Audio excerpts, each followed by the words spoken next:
on into the Auburn Express, powered by the War Corps. I'm your host, Mike G, and thank you so much for turning us up and turning us on a Tuesday. I'm here live from SEC Media Days, Day 2, and it's Hugh Freeze's day. Hugh, I want to thank you for joining me as always.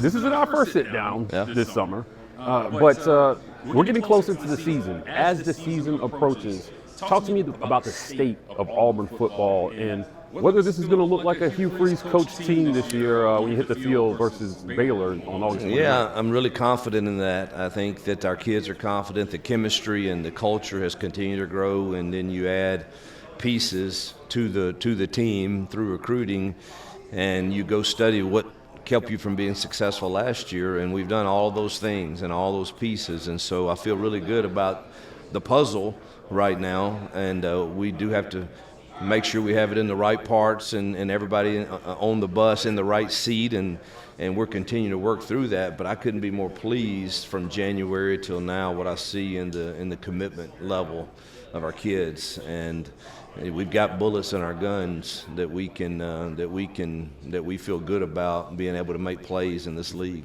Coach, you're going to be asked a lot of questions about Jackson Arnold this week, but I want to ask you about Demari Alston.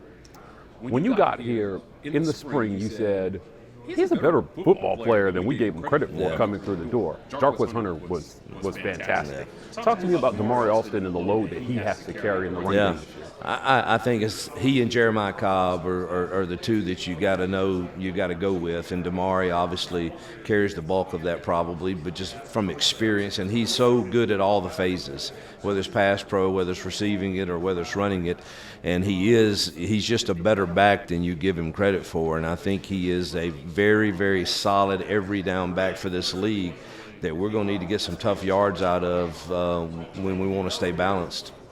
You received some criticism from fans last year for maybe not giving Jarquez the ball enough time. Talk to me about the commitment to the run this year and making sure that you can get 20 carries to your star back. Well, we always believe in running the ball. I don't believe in running it against bad boxes, but at times you need to.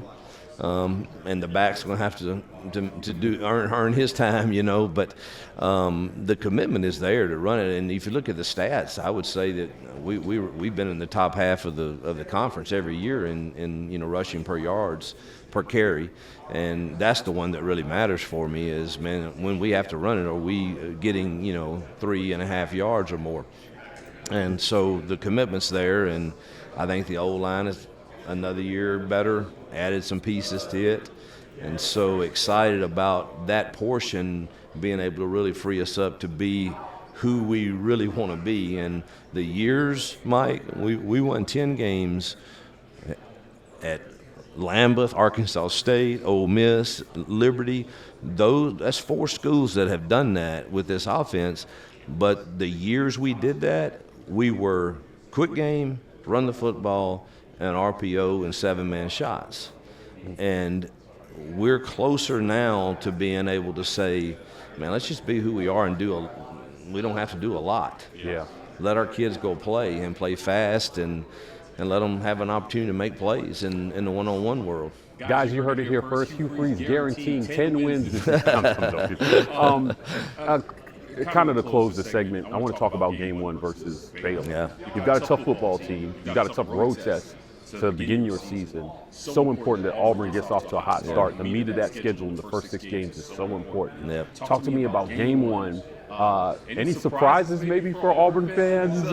You might whip out anything they haven't seen in the first 2 years that they can look forward to? Don't give me the game plan, but, We'll have a lot of options because of the players we have, truthfully now, and Eric Sinkel can do a lot of things. I mean, a lot of things. A lot of hype. And so I think all 3 of our quarterbacks are pretty good. I think Ashton, he accounted for over 3,000 yards at Stanford last year against some pretty good football teams, and so there's a lot of things you could see for sure. As we get toward that game, we'll decide all of that. But there's no question what you said. This is a big, big game to open the year against a very difficult opponent. You win this one, you're off to a great start so far this year. Good luck on your season, Coach. Can't wait to be there to see it, guys. That's it for another great edition of the Auburn Express, powered by the War Corps, live from SEC Media Days. Day 2. This segment is brought to you by our friends at cameragraphics.net. Visit them at 1625 East University in Auburn, Alabama for all your camera needs. And our friends at the Rogue Shop. Visit rogueshop.com, America's #1 online dispensary. Pain, sleep, stress, anxiety, whatever else you're in life, the Rogue Shop has something that has you covered. We'll be back with more for Media Days. That's it. We're signing off, and as always, Warriors.